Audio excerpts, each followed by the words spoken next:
ಯುವಕರ ಹಠಾತ್ ಹೃದಯಾಘಾತದಿಂದ ನಿಧನ ಹೊಂದ್ತಾ ಇರುವಂತಹ ಪ್ರಕರಣಕ್ಕೆ ಸಂಬಂಧಪಟ್ಟಂತೆ ತಜ್ಞ ವೈದ್ಯ ಡಾಕ್ಟರ್ ಮಂಜುನಾಥ್ ಅವರು ಏನು ಹೇಳಿದ್ದಾರೆ? ಹೃದ್ರೋಗ ತಜ್ಞ ಡಾಕ್ಟರ್ ಮಂಜುನಾಥ್ ಅವರು ಪ್ರತಿಕ್ರಿಯೆ ಕೊಟ್ಟಿದ್ದಾರೆ. ಕೋವಿಡ್ ಲಸಿಕೆ ಕಾರಣ ಆಗಿರಬಹುದು ಅಂತ ಒಂದು ಕಾನ್ಸ್ಪಿರಸಿ ಥಿಯರಿಯನ್ನ ಹರಿಬಿಡೋ ಕೆಲಸವನ್ನ ರಾಜಕಾರಣಿಗಳು ಸೇರಿದಂತೆ ಸುಮಾರು ಜನ ಮಾಡಿಬಿಟ್ಟಿದ್ರು. ತುಂಬಾ ಇರ್ರೆಸ್ಪಾನ್ಸಿಬಲ್ ಆಗಿ ಸ್ಟೇಟ್ಮೆಂಟ್ ಅನ್ನು ಕೊಟ್ಟಿದ್ರು. ಬಟ್ ಈಗ ಲಸಿಕೆ ಹೃದಯಾಘಾತಕ್ಕೆ ಕಾರಣ ಅನ್ನೋದನ್ನ ತಜ್ಞ ವೈದ್ಯರೇ ಹೇಳ್ತಾ ಇದ್ದಾರೆ. ವಾಯು ಮಾಲಿನ್ಯ ಕೂಡ ಹೃದಯಾಘಾತಕ್ಕೆ ಕಾರಣ ಆಗಿರಬಹುದು. ಹೃದಯಾಘಾತದ ಬಗ್ಗೆ ಹೊಸ ಸಂಶೋಧನೆ ಆಗಬೇಕಾಗಿದೆ. ಹೃದ್ರೋಗ ತಜ್ಞ ಡಾಕ್ಟರ್ ಮಂಜುನಾಥ್ ಅವರು ಪಬ್ಲಿಕ್ ಟಿವಿಗೆ ಪ್ರತಿಕ್ರಿಯೆ ಕೊಟ್ಟಿರೋದು. ಸಾಕಾಗೋದಿಲ್ಲ, ಇಲ್ಲಿ ತನಕ ಇರೋ ರಿಸರ್ಚ್ ಸಾಕಾಗೋದಿಲ್ಲ. ಈ ಪ್ರಕರಣಗಳಿಗೆ ಕೂಲಂಕುಷವಾಗಿ ಒಂದು ಸ್ಟಡಿ ಆಗಬೇಕು. ಬಟ್ ಇಲ್ಲಿ ತನಕದ ಅನಾಲಿಸಿಸ್ ಪ್ರಕಾರ, ಪ್ಯಾಟ್ರನ್ ಪ್ರಕಾರ ವ್ಯಾಕ್ಸಿನ್ಗೂ ಹೃದಯಾಘಾತದ ಪ್ರಕರಣಗಳಿಗೂ ಸಂಬಂಧ ಇಲ್ಲ, ಕೋರಿಲೇಷನ್ ಇಲ್ಲ ಅಂತಿದ್ದಾರೆ. ಕೋವಿಡ್ ಲಸಿಕೆ ಈ ಕೋವಿಡ್ ಸೋಂಕಿಗೆ ಒಂದು ಸಂಜೀವನಿ ಇದ್ದಾಗೆ. ಇದರ ಬಗ್ಗೆ ಯಾವುದೇ ವಿವಾದನೇ ಬೇಕಿಲ್ಲ.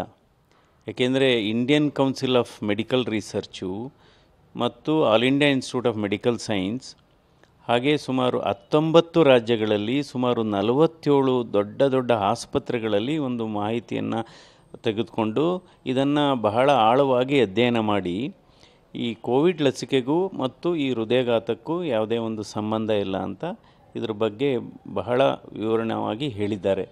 ಸೊ ಅದ್ರ ಬಗ್ಗೆ ಜನರಿಗೆ ಯಾವುದೇ ಆತಂಕ ಬೇಡ, ಭಯ ಬೇಡ. ವ್ಯಾಕ್ಸಿನ್ ಏನಾಗಿದೆ, ತರಾತುರಿಯಲ್ಲಿ ಯಾವುದೇ ಒಂದು ಅಪ್ರೂವಲ್ ಆಗಿಲ್ಲ. ಅದರದ್ದು ದಕ್ಷತೆ ಮತ್ತು ಅದರ ಸೇಫ್ಟಿ ಅಂದರೆ ರಕ್ಷಣೆ, ಸೊ ಎರಡೂ ಕೂಡ ಪ್ರೂವ್ ಆಗಿದೆ. ಅದು ಏಕಾಏಕಿ ಕೋವಿಡ್ಡಿಂದನೇ ಹೃದಯದ ಶಕ್ತಿ ಕಡಿಮೆ ಆಗುತ್ತೆ ಅಂತ ಹೇಳಲಿಕ್ಕೆ ಬರೋದಿಲ್ಲ. ಇನ್ಫ್ಯಾಕ್ಟ್ ನಾವು ಒಂದು 500 ಜನರಿಗೆ ಕೋವಿಡ್ಡಿಂದ ವಾಸಿಯಾಗಿದ್ದಂಥ 500 ಜನರಿಗೆ ಕಾರ್ಡಿಯಾಕ್ MRI ಮಾಡಿದ್ವಿ ನಾವು. ಸೊ ಅವ್ರಿಗೆ ಎಕೋನೂ ಮಾಡಿದ್ವಿ. ಸೊ ಹೃದಯದ ಶಕ್ತಿ ಎಕೋದಲ್ಲೂ ಚೆನ್ನಾಗಿತ್ತು, ಕಾರ್ಡಿಯಾಕ್ MRIನಲ್ಲೂ ಚೆನ್ನಾಗಿತ್ತು. ಸೊ ಅದರಿಂದ ಈಗ ಕೋವಿಡ್ ವ್ಯಾಕ್ಸಿನ್ ಎಫೆಕ್ಟು ತೆಗೆದುಕೊಂಡಂಥ ಫಸ್ಟ್ 6 ಮಂತ್ಸಲ್ಲಿ ಇರುತ್ತೆ ಅಷ್ಟೇ, ಅದ್ರ ಮೇಲೆ ಇರೋದಿಲ್ಲ. ಈಗ ನಾವೆಲ್ಲ ತಗೊಂಡು 3 ಇಯರ್ಸ್ ಆಯಿತು. ಇನ್ನೊಂದು ಏನಪ್ಪ ಅಂದರೆ, ಈ ಹೃದಯಾಘಾತ ನಮ್ಮ ಭಾರತ ದೇಶದಲ್ಲಿ ಕಳೆದ 20 ವರ್ಷದಲ್ಲಿ ಅದರಲ್ಲೂ ಯುವಕರಲ್ಲಿ ಮತ್ತು ಮಧ್ಯವಯಸ್ಕರಲ್ಲಿ 22% ಜಾಸ್ತಿ ಆಗಿದೆ ಕೆಲವು ಅಧ್ಯಯನಗಳ ಪ್ರಕಾರ. ಇನ್ನೊಂದು ಕೆಲವು 20%, 15ರಿಂದ 20% ಈ ಹೃದಯಾಘಾತ ಆದವರಲ್ಲಿ ಯಾವುದೇ ನಿಖರವಾದಂಥ ಕಾರಣ ಗೊತ್ತಾಗ್ತಾ ಇಲ್ಲ. ಅವರಿಗೆ ಬ್ಲಡ್ ಪ್ರೆಷರ್ ಇಲ್ಲ, ಸಕ್ಕರೆ ಕಾಯಿಲೆ ಇಲ್ಲ, ಧೂಮಪಾನಿಗಳೆಲ್ಲ ಫಿಟ್ ಆ್ಯಂಡ್ ಫೈನ್. ಅದಕ್ಕೋಸ್ಕರ ನಾವು ಇನ್ನು ಮುಂದೆ ಹೊಸ ಸಂಶೋಧನೆಗಳನ್ನು ಈ ವಿಚಾರದಲ್ಲಿ ಮಾಡಬೇಕಾಗ್ತದೆ. ಇವನ್ ವಾಯುಮಾಲಿನ್ಯ ಕೂಡ ಒಂದು ಹೃದಯಾಘಾತಕ್ಕೆ ಕಾರಣ ಅಂತ ಹಲವಾರು ಅಧ್ಯಯನಗಳು ಹೇಳ್ತಾ ಇದೆ. ಯಾಕೆಂದರೆ particulate matter less than 2.5 microns ಇದ್ದಂಥ ಈ ಕಣಗಳು ಈ ಮಾಲಿನ್ಯವಾದಂಥ ಗಾಳಿನಲ್ಲಿ ನಾವು ಸೇವಿಸಿದಾಗ ಅದು ಲಂಗ್ಸ್ಗೆ ಹೋಗಿ, ಲಂಗ್ಸಿಂದ ಹೃದಯದ ರಕ್ತನಾಳಕ್ಕೆ ಹೋಗಿ ಅಲ್ಲಿ ಬ್ಲಡ್ ಕ್ಲಾಟ್ ಮಾಡುವಂಥದ್ದಿದೆ. ರುಮಟಾಯ್ಡ್ ಆರ್ಥರೈಟಿಸ್ ಇದ್ದಂಥವರು ಅಥವಾ ಹೆಂಗಸರಲ್ಲಿ ಹಾರ್ಮೋನ್ಸ್ ಏನಾದ್ರು ಜಾಸ್ತಿ ತೆಗೆದುಕೊತಾ ಇದ್ದರೆ, ಅಥವಾ ಯಾರಾದರೂ ಪೇನ್ ಕಿಲ್ಲರ್ಸ್ ತುಂಬ ಜಾಸ್ತಿ ತೆಗೆದುಕೊತಾ ಇದ್ದರೆ, ಇವೆಲ್ಲ ಬ್ಲಡ್ ಕ್ಲಾಟ್ ಆಗಲಿಕ್ಕೆ ಪ್ರಮೋಟ್ ಮಾಡುತ್ತೆ.